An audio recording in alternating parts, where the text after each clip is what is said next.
गुरु ध्यान धरो तुम मन में, गुरु नाम सुमिरि लो छिन में। गुरु ध्यान धरो तुम मन में, गुरु नाम सुमिरि लो छिन में। गुरु ही गुरु गाओ भाई, गुरु हो जाए अंत सहाई। गुरु ही गुरु गाओ भाई, गुरु हो जाए अंत सहाई। जितने पद ऊंचे नीचे, गुरु बिन कोई वहाँ ना पहुँचे। जितने पद ऊंचे नीचे, गुरु बिन कोई वहाँ ना पहुँचे। गुरु ध्यान धरो तुम मन में, गुरु नाम सुमिरि लो छिन में। गुरु ध्यान धरो तुम मन में, गुरु नाम सुमिरि लो छिन में। जय गुरुदेव, जय गुरुदेव। प्रेमियों, ये हमारा तुम्हारा बड़ा सौभाग्य है। अब सही आवाज आई है कि आज इस जगह पे इतने प्रेमियों का मिलन हुआ। अब सही है, अब ठीक है, आवाज कम नहीं हो रही। हाँ सही आ रही है। सही आ रही। गुरु महाराज क्या कहते हैं, बच्चों, जब मैं तुमको याद करता हूँ अब सही है, तब तुम हमको याद करते हो। तो आज गुरु महाराज ने आपको याद किया है, बोलिए प्रेम से कि उनको ही संदेशा जाता है और वही बुलाए जाते हैं और दरबार में सच्चे सतगुरु के दुख दर्द मिटाए जाते हैं। तो प्रेमियों, जी संदेशा मालिक का आपके पास आया और आप बरसात को ना देखा, ना गर्मी को देखा और दौड़ लगाते चले गए। तो आज आपके ऊपर बहुत भारी दया गुरु महाराज की है। बोलिए प्रेम से। प्रेमियों, सत्संग सुनते सुनते हमको बहुत समय बीत गया, पर सत्संग का मर्म नहीं आज तक हम जान पाए। कभी कभी ऐसे सवाल पूछे जाते हैं तो प्रेमी जवाब नहीं दे पाते। इसका मतलब चेत के नहीं सुनते, इसका मतलब चेत के नहीं सुनते। जैसे एक बार क्या हुआ कि मंच पे कथा चल रही थी, तो जो कथा वाचक थे, कथा कर रहे थे, तो जो पुरोहित बैठे थे, जो कथा करवा रहे थे, उनसे पूछा कि अभी थोड़ी देर पहले मैंने क्या बताया था।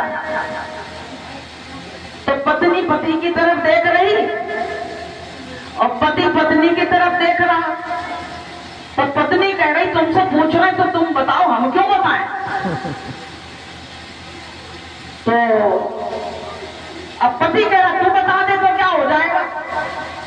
तो बोली, जिससे पूछा जा रहा वही बताए। जब प्रश्न उत्तर नहीं आता है ना, तब लोग यही कहते हैं।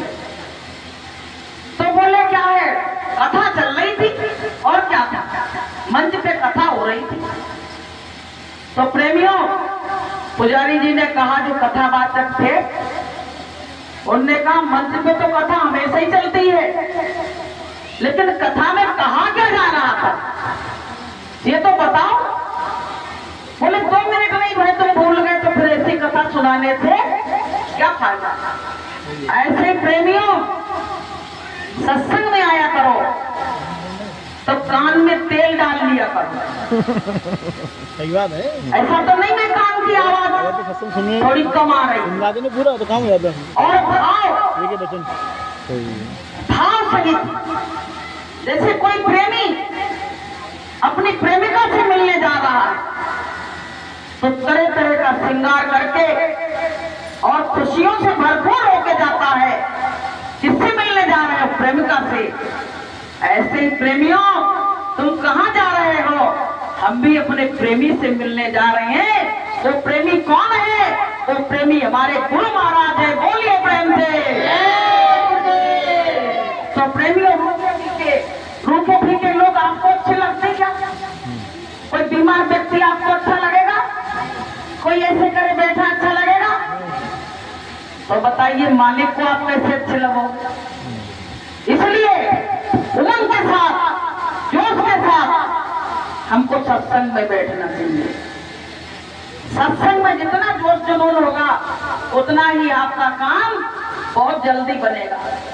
तो प्रेमियों, ये मानव जीवन हमको किस लिए मिला? सतगुरु संसार में क्यों आए? हम अपने वजूद को भूल गए। हमको यही बोध नहीं कि हम कौन हैं, हम कहां से आए हैं। इसकी याद दिलाने के लिए सतगुरु आए हुए। अब गुरु ने जो भेद बताया उसके हिसाब से हम चलेंगे तो हमारा कल्याण हो जाएगा। लेकिन गुरु ने जो भेद बताया उसके विपरीत ही सारे सत्संगी चल रहे हैं। सारे सत्संगी चल रहे हैं, क्योंकि एक म्यान में दो तलवारें कभी नहीं रहती। हमेशा ध्यान रखना कि जहां ज्यादा भीड़ होती है, जहां चमत्कार दिखाए जाते हैं, वहां लोग बाग चोरी से भग के जा रहे हैं कि सत्संगी कोई जान नहीं पाए और हम वहां चले जाएं। तो प्रेमियों, सत्संगी क्या जानेंगे? गुरु महाराज तो सब जानते हैं, वो तो गट की जानते हैं। तुम उनसे क्या छिपाओगे? ये बताओ पहले। इसका मतलब तुम्हारा पिया, तुम्हारा पति, तुम्हारा परमात्मा, तुम उसको अपने योग्य नहीं समझ रहे हो, इसलिए तुम दूसरे के पास भाग रहे हो। इससे यही जाहिर हो रहा है, इससे यही दर्शाया जा रहा है कि मेरा पिया मेरे मन का नहीं मिला, इसलिए मैं दूसरे पिया के पास जा रही हूं। तो प्रेमियों, जिसको सेटिस्फेक्शन है, जो सेटिस्फाई है कि नहीं मेरा गुरु कैसा भी है, मेरे लिए सब कुछ है और मेरी जिंदगी में कोई नहीं आ सकता है, वही प्रेमियों टिक सकते हैं। बाकी तो सब इधर उधर हो जाएंगे। गुरु महाराज ने कहा परीक्षा ली जाएगी तो परीक्षा में मुट्ठी भर लोग भी नहीं निकलेंगे, तो ऐसे लोगों को फिर गुरु महाराज अलग कर देंगे। इसलिए प्रेमियों, अपने मालिक पे भरोसा रखो, पूरा भरोसा। तुमने उसके प्रार्थना में गाया कि चाहे कांटों पे मुझे चलना हो, चाहे छोड़ के देश निकलना हो, रहे ध्यान तुम्हारे चरणों में। फिर क्यों भटक गए? फिर क्यों भटक गए? पहले ये सोचो। तो प्रेमियों, ये भटकाव तुमको संसार में फिर भटकाएगा, इसलिए इस भटकाव से निकल के और आप गुरु महाराज के शरण में आ जाओ। कुछ प्रेमी ऐसे हैं, कहते हैं हमें गुरु के सिवा कुछ अच्छा ही नहीं लगता। कुछ लोगों के भाव इतने अच्छे हैं मीरा की तरह, वो कहते हैं हमें तो गुरु की चर्चा के सिवा दूसरी चर्चा अच्छी नहीं लगती। तो बताइए, ऐसे को गुरु महाराज पकड़ेंगे कि जिनको 10 चर्चा अच्छी लगती उनको गुरु महाराज पकड़ेंगे? आप ही सोच लो, आप ही विचार कर लो इस पे। तो प्रेमियों, थोड़े दिन के लिए जीवन मिला है कि नर्तन बारंबार मिलना खेल नहीं, नर्तन बारंबार मिलना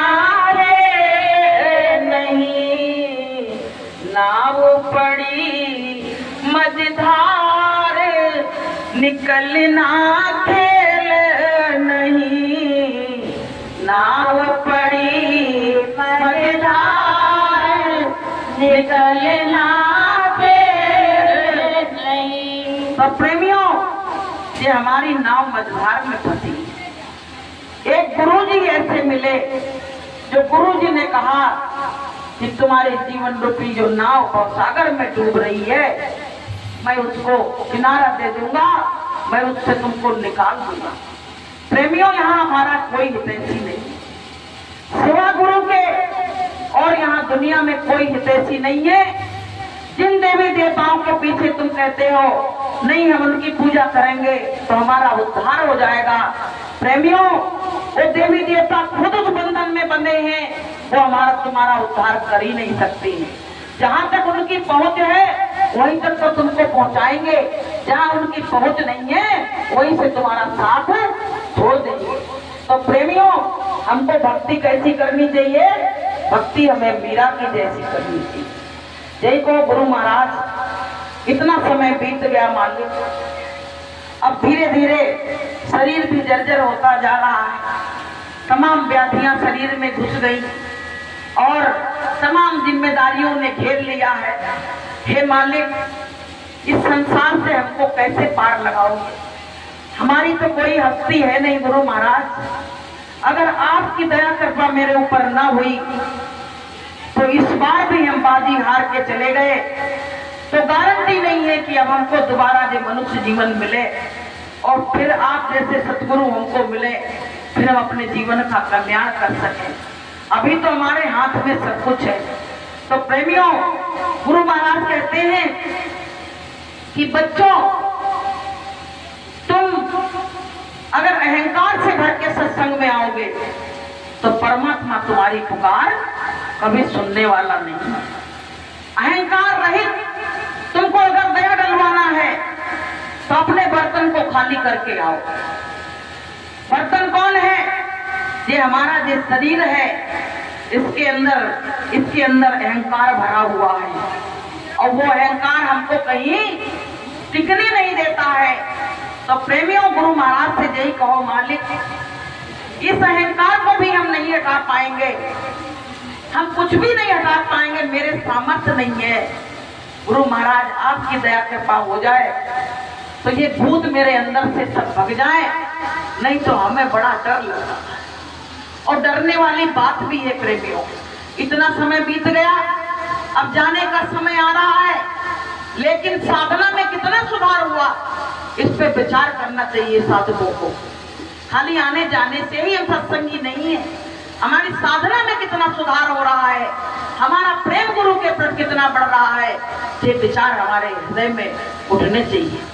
तो प्रेमियों, मालिक से यही कहो कि सांस देना प्रभु इतनी तो कम से कम, सांस देना प्रभु इतनी तो कम से कम, तुमसे मिलने से पहले न निकले ये दम, तुमसे मिलने से पहले न निकले ये दम, सांस देना प्रभु इतनी तो कम से कम, सांस देना प्रभु इतनी तो कम से कम, तुमसे मिलने से पहले न निकले ये दम, तुमसे मिलने से पहले न निकले ये दम।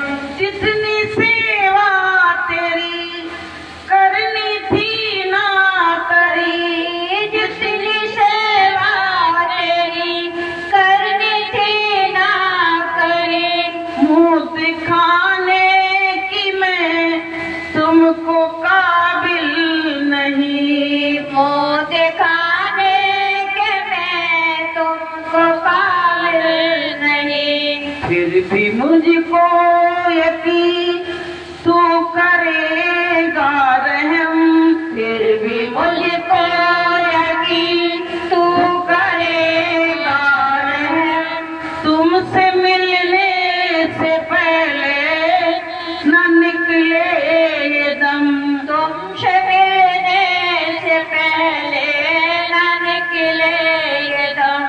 गुरु महाराज से को मालिक एक बार दर्शन और दीदार अपना जरूर हमको दिखा देना, उसके बाद विश्वास है कि जो शरीर जाएगा, ये काल की धरोहर है, ये काल की धरोहर है और ये तो नष्ट होगी। किसी ने कोई चीज रखने को दी, वो तो मांगेगा, वो तो लेगा, लेकिन मालिक इस शरीर में ही बैठ के हम साधना कर सकते हैं। तो मालिक हम पे दया और कृपा की रहमत कर देना। आप चाहो तो जरा देर में हमको कहीं से कहीं पहुंचा सकते हो, और आप नहीं चाहो तो हम वहीं के वहीं पड़े रहेंगे। तो प्रेमियों, गुरु महाराज से रो, गुरु महाराज से विनती और प्रार्थना करो कि हे मालिक, हमारी मझधार में नाव पड़ी है, आपके बिना कौन इस नाव को पार लगाएगा, कौन इस नाव को खेके ले जाएगा। जब नाव में मल्ला नहीं बैठा है तो नाव को पार कौन लगाएगा। कि नैया मझधार है, जाना उस पार है, नैया मझधार है, जाना उस पार है। मेरी नैया का मेरा सतगुरु खेवनहार है, मेरी नैया का मेरा सतगुरु खेवनहार है। तो गुरु महाराज से यही कहो, मालिक, हमने आपके लिए रिश्ते नाते सबसे मैंने लड़ाई मोल ली। लोगों ने मेरे ऊपर तमाम मूलियां उठाई कि तुम कौन के सत्संग में जाते हो, कहाँ जाते हो, मेरे ऊपर आरोप लगाए। लेकिन हमने लाखों के बोल केवल आपके लिए सुने। हमको विश्वास था कि दुनिया वाले कुछ भी कहें। जब जब भक्तों ने भक्ति की तरफ कदम उठाया, तब तब दुनिया वालों ने उनको ढकेलने का काम किया। हर किसी के साथ ऐसा हुआ। जितने देखिए मीराबाई सेजोबाई के संग क्या हालत हुई, कितनी बड़ी बड़ी परीक्षाओं से गुजर के और उस परमात्मा की प्राप्ति कर ली। प्रेमियों, तो हमारे साथ तो कोई ऐसी परीक्षा भी नहीं हुई थी। गुरु महाराज कहते, बच्चों, अगर कलयुग में हम तुम्हारी परीक्षा ले लें तो तुम सब फेल हो जाओगे, सब फेल हो जाओगे। तो प्रेमियों, मालिक से देखो, गुरु महाराज हमको दर्शन और दीदार आखिर क्यों नहीं दिखाते।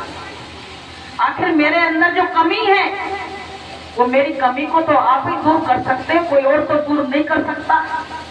तो मालिक से रोज विनती और प्रार्थना करो। गुरु महाराज का सत्संग में कह रहे, बच्चों, जो घाट पे बैठ के रोएगा नहीं, उसको कुछ मिलने वाला नहीं है। चाहे 10 घंटा साधना कर ले, उसको अहंकार और आ जाएगा कि मैंने 10 घंटा साधना की, लेकिन वो जो जमीन थी वो इतनी सख्त थी कि उस पे उपज होने का तो कोई सवाल ही नहीं हो रहा था। जब तक उस पे पानी नहीं, अश्रुधारा नहीं डाली जाए, तब तक प्रेमियों, वो परमात्मा की दया हमारे ऊपर हो नहीं सकती है। कहा है संतों ने कि इतने नसबा गिरे तो उठ उठ चले दयाल, और नयन खोल देख बावरे लेते रंजन। जब जब भक्त रोता है तो भगवान को, गुरु को घबराहट हो जाती। वो तो कहते हैं, अरे मेरा भक्त आज विवल होके मुझसे रो रहा है, आखिर ऐसा क्या संकट आ पड़ा। तो प्रेमियों, वो तुरंत चल देते हैं। चाहे मथुरा में बैठे हो, चाहे कहीं बैठे हो, वो तुरंत आपके सामने प्रकट होके मिल जाएंगे। तो प्रेमियों, हमको सबको भी इसी तरह से भक्ति करना है। यही कहो, मालिक, हमारे अंदर जो बीज भक्ति का डाल दिया है, अब वो एक वृक्ष बन के खड़ा हो जाए। ऐसा ना हो कि वो पौधा छोटा सा बन के और वहीं मुरझा जाए।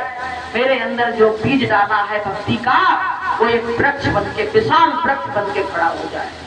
तो प्रेमियों, ये जीवन जा रहा है, थोड़े दिन के लिए जीवन मिला है, और इस जीवन में लोगों ने कितनी कितनी खुरापातें इकट्ठा कर ली। अरे सहज सरल बन जाओ, वो कहता है तू सरल बन जा, सहज बन जा। और मुझको आने में देर नहीं है कि कबीरा मन निर्मल हुआ और जैसे गंगा नीर, और पीछे पीछे हरि फिरे तो कहे कबीर कबीर। कब मिला भगवान? जब हमारा मन निर्मल हो गया। उसने कहा है कि मोहे छल चित्र कपट नहीं भावा, निर्मल मन जन सो मोहि पावा। जिनके हृदय दंभ नहीं माया, तिनके हृदय बसे रघुराया। वो कहता मुझे छल छिद्र वाले व्यक्ति बिल्कुल पसंद नहीं है, और हम उतने छल छिद्र इकट्ठा करते चले जाते हैं। इसलिए प्रेमियों, हमको छल छिद्र से दूर हो जाना चाहिए। जब द्रौपदी गई थी भगवान उनके पास, सुपाच्य ऋषि के पास कहने के लिए कि चलो, तो उन्होंने क्या कहा था कि हम तब जाएंगे जब तुम हमको जाने कितने यज्ञों का फल दे दोगे, तब हम जाएंगे। उन्होंने कहा एक ही तो सफल नहीं हो रहा है, और ये मांग रहे हैं जाने कितने यज्ञों का फल हम वहां से दे देंगे। तो पता द्रौपदी ने क्या कहा, हमने तो सुना है कि संत दर्शी को चालिए और तज माया अभिमान, और जो जो पग धरनी धरे तो कोट नयकी समान। बोले हमने तो ये सुना है भाई, और उसी भाव से मैं आई हूँ, मान अभिमान को रख के आई हूँ, बिल्कुल निर्मल होके साफ होके। तो प्रेमियों, वो बोली कि मैं इतने पग रख के आई हूँ, तो जितना बनता हो हमारा वापस कर दो और ले लो। बोले ये तो बड़ी चतुराई भाई, बहुत चतुराई ये तो लेके ही जाएगी। तो प्रेमियों, उसको कब मिले भगवान, कब उनका यज्ञ पूरा हुआ, जब उन्होंने अपने अहंकार को त्याग दिया। ऐसे ही हमको भी गुरु महाराज की दया कब मिलेगी, जब हम अपने मन के अहंकार को परमात्मा के चरणों में चढ़ा देंगे, उसकी आहुति दे देंगे, उसकी बलि दे देंगे, तब वो परमात्मा हमको मिलेगा, वरना मिलने वाला नहीं। इसलिए प्रेमियों कहा है कि प्रेमी के मैं कर बिकूं।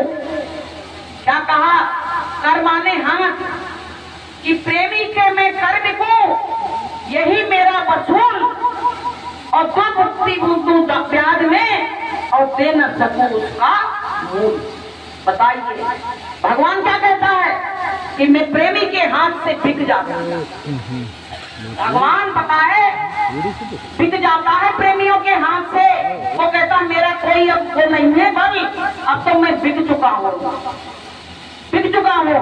तो प्रेमियों, परमात्मा अपने प्रेमियों के हाथ से बिक जाता है। कैसे बिकता है, जब उसका भाव अच्छा हो जाता है, निर्मल हो जाता है, पाक हो जाता है, साफ हो जाता है, तो परमात्मा भी उसके हाथ बिक जाता है।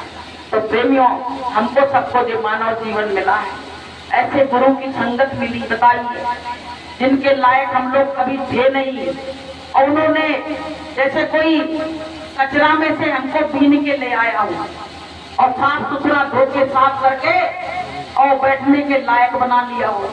कूड़े कचरे में पड़े थे, गुरु महाराज की दृष्टि गई, तो उस कूड़े कचरे से हमको उठा के ले आए, और अभी सफाई करने में लगे हैं। अभी हम साफ थोड़ी हुए हैं, अभी तो साफ कर रहे हैं गुरु महाराज। और जिस दिन हम साफ हो जाएंगे, उसी दिन परमात्मा की दया और मेहर, दया तो हो चुकी है, लेकिन बस कमी कहाँ आ रही है, अभी हम संसार में फंसे हैं।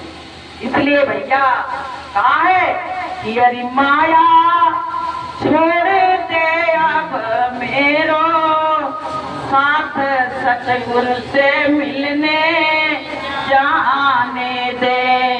अरे माया छोड़ दे अब मेरो साथ, सतगुरु से मिलने जाने दे। सतगुरु तो पाए बड़ी भागी से, सतगुरु तो पाए बड़े भाग्य से। अरे बैर ने मेरा तो दिया घबराए, सतगुरु से मिलने जाने दे। यारी बैर ने मेरा तो दिया घबराए, सतगुरु से मिलने जाने दे। अरे माया छोड़ दे अब मेरो साथ, सतगुरु से मिलने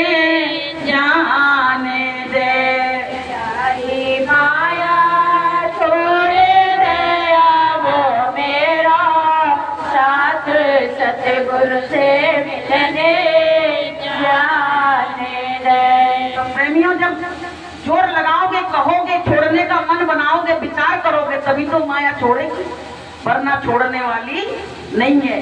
तो प्रेमियों, हमको कुछ कमाई ऐसी करके चलो कि कम से कम वहां मुंह दिखाने के लायक बने रहो। जैसे आप कहीं गए, आपके पास एक भी पैसा पर्स में नहीं है, तो आप क्या कहते हो कि अब भैया मेरे पास तो कमाई कुछ पूंजी है ही नहीं, अब हम ये सामान कैसे लेंगे, हम वहां तक बैठ के कैसे जाएंगे, यही तो करते हो, तो पैसा लेके चलते हो। लेकिन वो कमाई ऐसी है जो तुम यहाँ से ले नहीं जा सकते हो, वो है साधन भजन की कमाई। एक बार क्या हुआ, एक राजा के महल में एक कबूतर और कबूतरनी थे, तो वो आपस में बात कर रहे। बहुत ध्यान से सुनो बहनों, वो आपस में बात क्या कर रहे कि किसी के पास यहाँ है वहां नहीं है, और किसी के पास वहां है यहाँ नहीं है, और किसी के पास ना यहाँ है और ना वहां है। अब भैया वो राजा कहने लगा कि जी कबूतर और कबूतरनी क्या बात कर रही, मेरी समझ में नहीं आई। सुबह आदेश दिया मंत्रियों से कहा कि बड़े बड़े विद्वानों को बुलाओ। तो बोले क्या बात हो गई? बोले अरे मेरे महल में कबूतर और कबूतरनी बात कर रहे हैं कि किसी के पास यहाँ है वहां नहीं है, वहां है यहाँ नहीं है, और किसी के पास ना यहाँ है ना वहां है। तो बोले ठीक है, सभा बुलाई गई, तमाम लोग आए, लेकिन किसी ने उनके प्रश्न का उत्तर नहीं दे पाया। अब भैया वो एक चोर बैठा था उसके अंदर, तो राजा ने क्या कहा कि मैं 10 सोने के सिक्के दूंगा और आधा राज्य दूंगा जो इस प्रश्न का उत्तर बता देगा। अब प्रेमियों क्या हुआ, वो चोर बैठा था, चोर ने कहा राजा साहब 3 दिन में हम आपके प्रश्न का उत्तर दे देंगे, आप हमको 10 सोने की जो सिक्के हमें आज दे दो। अब भैया वो लेके और चला गया। राजा ने कहा मेरे राज्य से कहाँ जा सकता है, मैं तो पकड़ लूंगा इसको। राजा ने कहा ले जाओ और 3 दिन के बाद हमको उत्तर दे जाना। बोले हाँ। जाते अपनी पत्नी से बोला सामान बांधो, चलो भक्के अपन चलते हैं। 10 सोने के सिक्के ले आया। वो पत्नी ने कहा कैसे ले आए? बोले ऐसा प्रश्न राजा ने पूछा है कि उसका कोई भी जवाब नहीं दे पा रहा है और मैं तो दे नहीं पाऊंगा, इसलिए यहाँ से भाग चलो। पत्नी ने कहा मैं भागने वाली नहीं। बोले कैसा प्रश्न बताओ मुझको, मैं उत्तर दूंगी उसका। तो बोले राजा कह रहा है किसी के पास यहाँ है वहां नहीं है, वहां है यहाँ नहीं है, यहाँ भी नहीं वहां भी नहीं, पता नहीं ये प्रश्न कैसा है। पत्नी ने कही मैं दूंगी इसका उत्तर। पत्नी ने क्या किया, एक महात्मा जी भजन कर रहे थे, उनके पास गई। बोले महात्मा जी तुमको हम 1 सोने का सिक्का देंगे, राजा के दरबार में थोड़ी देर के लिए चलना है। तो महात्मा जी ने कहा चलो बच्ची मैं चला। फिर एक व्यक्ति था खूब कमाने वाला, खूब पैसा पैदा करने वाला, उससे बोली 1 सोने का सिक्का आप भी ले लेना, मेरे साथ चले चलो। वो भी चला गया और एक अपने पति को चोर को ले गई संग में। अब प्रेमियों क्या हुआ, 3 मिल गए। राजा से पूछी राजा साहब कौन सा प्रश्न है? राजा ने कहा कि वो कबूतर और कबूतरनी कह रहे थे कि यहाँ है वहां नहीं, वहां है यहाँ नहीं, यहाँ भी नहीं वहां भी नहीं, क्या है ये प्रश्न? बोली मैं इसका उत्तर बताती हूँ। बोले जी महात्मा जी हैं, देख लो एक लंगोटी में बैठे हैं, इनके पास यहाँ नहीं है वहां है, ये भजन कर रहे हैं साधना कर रहे हैं। बोले इनके पास यहाँ नहीं है वहां है। और बोले ये बहुत पैसा कमा रहा है लेकिन परमात्मा का भजन नहीं कर रहा है, इसलिए इसके पास यहाँ है वहां नहीं है। और बोले जी मेरा पति जी चोर बैठा है, हमसे कह रहा था भग चलो। बोले इसके पास ना यहाँ है और ना वहां है। तो भैया राजा ने कहा ये तो बहुत अच्छा, सेटिस्फेक्शन हो गया उनको, सेटिस्फाई हो गए उनके प्रश्न उत्तर से। कहने लगे आपका उत्तर बिल्कुल सही है। अब प्रेमियों क्या हुआ, राजा ने कहा आधा रात में तुमको दे दूंगा। तो प्रेमियों इस कहानी से हमको क्या शिक्षा मिली कि जो साधना करते हैं, जो भगवान के प्रेम में पागल हो जाते हैं, वो दुनिया की दौलत को नहीं बटोरते हैं, वो अपनी परमार्थ की दौलत को बटोरते हैं।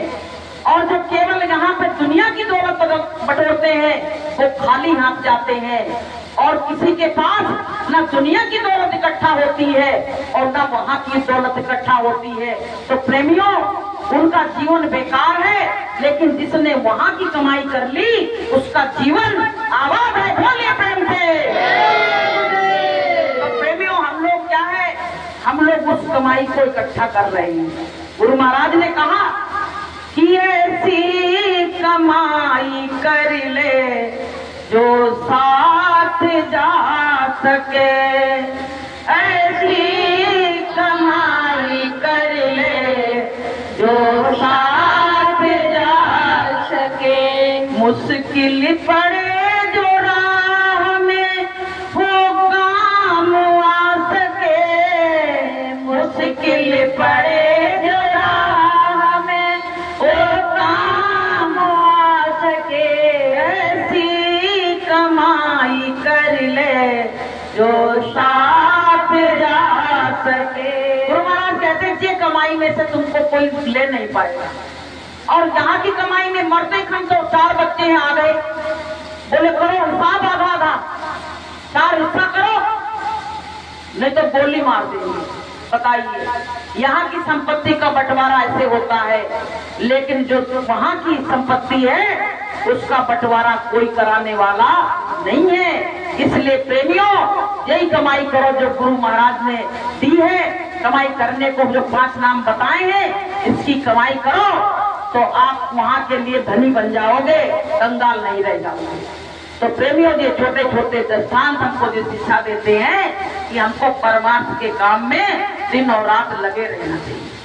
तो प्रेमियों, ये जीवन जा रहा है धीरे धीरे, कि जीवन की गाड़ी चली जा रही है और उतरने की मंजिल करीब आ रही है। वृद्धा अवस्था के बाद में कोई और अवस्था शेष नहीं रह जाती। क्या दादा, कोई अवस्था शेष रहती है? वृद्धावस्था के बाद आखिरी स्टेशन चल रहा है। जैसे जब गाड़ी पहुंचने को होती तो कहते कौन सा स्टेशन है, कहते आखिरी स्टेशन आ गया, बस अब गाड़ी यही रुकेगी। तो पता है क्या कहा गया है कि जीवन तो भैया एक रेल है, इसमें सांसों का सब खेल है। जीवन तो भैया एक रेल है, इसमें सांसों का सब खेल है। अच्छे कर्मों का टिकट कटा लेना, जब आए उसे दिखा देना। अच्छे कर्मों का टिकट कटा लेना, टीटी जब आए उसे दिखा देना। कभी पैसेंजर कभी मेल है, इसमें सांसों का सब खेल है। कभी पैसेंजर कभी मेल है, इसमें सांसों का सब खेल है। जीवन तो भैया एक रेल है, इसमें सांसों का सब खेल है। जीवन तो भैया एक रेल है, इसमें सांसों का सब खेल है। तो प्रेमियों, सब सांसों का खेल है। अभी बैठे यहाँ पे, अभी सांस चली जाए ना तो जितने जने यहाँ बैठे सब नहाएंगे जाके। कहाँ हो गया? अरे वो मट्टी से आ, यही तो कहेंगे, तुरंत यही बात कहने लगेंगे। बताइए, अभी इससे सब छू रहे हैं, बगल में बैठ रहे हैं, तो इससे कोई नफरत नहीं है। लेकिन जैसे ही इससे जीवात्मा निकली तो जो क्या बन गया, मिट्टी का खिलौना मिट्टी में मिल जाएगा। मिट्टी का खिलौना मिट्टी में मिल जाएगा। मान मेरा कहना नहीं तो पछताएगा। मान मेरा कहना नहीं तो पछताएगा। प्रेमियों, संत कह रहे मेरा कहना मान लो, नहीं तो पछताओगे। कि मिट्टी का ही शरीर है कि छिद जल पावक गगन समीरा, और पंच तत्व मिले बना शरीरा। 5 तत्वों से मिलकर जो शरीर बनाया गया है, और जिस दिन जीवात्मा इसमें से निकलती है तो पांच तत्वों में विलीन हो जाते हैं। पीछे के लोग रोते रह जाते हैं। क्या मिलता है? कुछ नहीं। गुरु महाराज कह रहे एक बार, बच्चों तुम जिस व्यक्ति के लिए रो रहे हो वो तुम्हारे सामने पड़ा है, तो क्यों तुम उसको जलाने जा रहे हो? उसको तुम जलाने क्यों जा रहे हो? वो तो अच्छा भला लेटा है। अब उसका जब तक दाह संस्कार नहीं हो जाएगा तब तक तुमको चैन नहीं आएगी और उसी के लिए रो रहे हो। तो प्रेमियों, उसके अंदर से क्या निकल गया? जीवात्मा निकल गई कि दिन पिंजड़ा खाली कर जाएगा, तेरा पला पलायो तोता। दिन पिंजरा खाली कर जाएगा, तेरा पला पलायो तोता। दिन अंगना सोना कर जाएगा, तेरा पला पलायो तोता। दिन अंगना सोना कर जाएगा, तेरा पला पलायो तोता। सारे जने मिली डोली सजावे, चार जने मिल डोली सजावे, मल मल के स्नान करावे, मल मल के स्नान करावे। तेरो डोला मटकत जाएगा, तेरो पला पलायो तोता। तेरा डोला मटकत जाएगा, तेरा पला पलायो तोता। दिन धोखे में उड़ जाएगा, तेरा पला पलायो तोता। दिन धोखे में उड़ जाएगा, तेरा पला पलायो तोता। जाने कितने के घर के तोता उड़ गए, बहुत लोगों के घर सुने हो गए। ऐसा कोई घर नहीं है कि जिस घर में तोता ना उड़ा हो, सबके घरों में उड़े हुए तोता बैठे। तो प्रेमियों, नासवान संसार है, अच्छा काम कर लो और चलो यहाँ से। संतों ने क्या कहा कि साधा हुआ घर को चलो और जा घर काल ना खाए।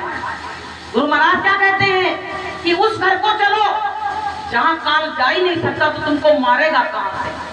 तुमको कहाँ से मारेगा? जब वो जा ही नहीं पाएगा तो वो मारेगा भी नहीं। इसलिए प्रेमियों, हमको सबको मालिक के काम में लगने की जरूरत है। अच्छा एक बात बताओ, जितना जो जैसे कोई मूर्ति बनाता है, मूर्तिकार होता है, तो उसको पत्थर को किस तरह से छेनी से, हथौड़ी से किस तरह से ठोकता पीटता है, तब वो एक मूर्ति भगवान का रूप लेके मंदिर में रखी जाती है। कैसे? वो पत्थर को तो कोई रख नहीं देगा मंदिर में। ऐसे ही प्रेमियों, हम लोगों के लिए भी, हमको भी तरासा जा रहा है। हमारे ऊपर भी छेनी हथौड़ा सब चल रहे हैं। जैसे कोई बीमारी आ गई तो वो छेनी हथौड़ा चल रही, कोई परेशानी आ गई छेनी हथौड़ा चल रहा है, ये ध्यान रखना। लेकिन उससे जो हट जाएंगे, उस मार्ग को छोड़ देंगे, वो कभी अच्छी मूर्ति नहीं बन सकते हैं। एक बार एक व्यक्ति आया मूर्ति लेने के लिए, तो पत्थर पड़ा था। मूर्तिकार ने कहा अभी मैं मूर्ति बना के देता हूँ। जैसे उस पत्थर को उठाया और हथौड़ा और छेनी मारने लगा तो एक पत्थर घबरा गया, कहने लगा भैया हम मूर्ति नहीं बनेंगे, हमको तो पत्थर ही रहने दो, हमको तो पत्थर ही रहने दो। और फिर उसने दूसरा पत्थर उठाया तो उस पर खूब छेनी हथौड़ा चलाए तो वो एक मूर्ति का आकार बन गया, भगवान शंकर की मूर्ति बन गई। जब वो लौटा वहां से तो कहने लगा मूर्ति तैयार हो गई? तो कहने लगे हाँ तैयार हो गई। तो कहने लगे ये पत्थर तो खाली पड़ा, इसको दे दो तो हमारे वो जो जीने हैं उनमें लगाने के काम आ जाएगा। तो पता है वो पत्थर ने आपस में क्या बात करी? बोले तू तो भगवान बन गया, तेरी तो पूजा होगी। तो उसने कहा मैंने दुख कितना उठाया, ये नहीं देखा कितने हथौड़ा चले मेरे ऊपर, छेनी चली, पर मैं कस से मच नहीं हुआ। मैंने सोचा मुझको तो शंकर जी बनना ही है, और तू जरा से मैं घबरा गया, तो तेरी कदर कम हो गई। अब तुझको वहां लगाया जाएगा जब जीना पे चढ़ के लोग जाएंगे। बताइए, तो प्रेमियों ऐसे ही हमारी भी कीमत है। हमको भी गुरु महाराज ने एक अच्छी मूर्ति पूजा के योग्य बनाने की सोची है, लेकिन अगर हम अपने पथ पे नहीं चले, अपने मार्ग पे नहीं चले, घबरा गए, जरा सी आंधी आई घबरा गए, तो प्रेमियों हम वही जो पत्थर वो ले गया जीने में लगा दिया, उसके लायक बन पाएंगे, वो मूर्ति कभी नहीं बन पाएंगे जिसकी लोग पूजा करेंगे। तो प्रेमियों, हमको सबको क्या बनना है, चाहे हमारे पर मुसीबत आए, चाहे परेशानी आए, हमको तो चाहे कुछ भी हो, कि चाहे कांटों पे मुझे चलना पड़े, चाहे छोड़ के देश निकलना पड़े, और रहे ध्यान तुम्हारे चरणों में। हम अपने मालिक को नहीं छोड़ सकते हैं, चाहे कुछ भी हो जाए। प्रेमियों, एक बार गुरु महाराज ने कहा था कि बच्चों, तुमको कोई 1 करोड़ रुपया देकर मुझको छोड़ दोगे? तो जय प्रेमी जो बैठे हुए हैं और बहुत प्रेमी थे, उन्होंने हाथ उठा के कहा था कि नहीं मालिक, आपको हम कभी नहीं छोड़ सकते हैं, कही थी। लेकिन आज उसका दृश्य देखिए क्या हो गया, देखिए क्या हो गया। हालांकि छोड़े नहीं है, नाम सब जय गुरुदेव ही ले रहे हैं, ये भी ध्यान रखना। ये खाली सोचने का एक फर्क है, नाम सब जय गुरुदेव ले रहे हैं, लेकिन बस ये कह रही वो तुम्हारे गुरु जी हमारे गुरु, काम पे चल रहा है। दुकानें सब जय गुरुदेव नाम से ही लगी है, ये हमेशा ध्यान रखना। दुकानें सब जय गुरुदेव नाम से ही लगी है। अगर कोई आज अपना नाम लेके दुकान लगा ले, ब्रांड खत्म हो जाएगी और उसकी दुकान बंद हो जाएगी। हमारा तुम्हारा जो हाँ, लाइट तो है।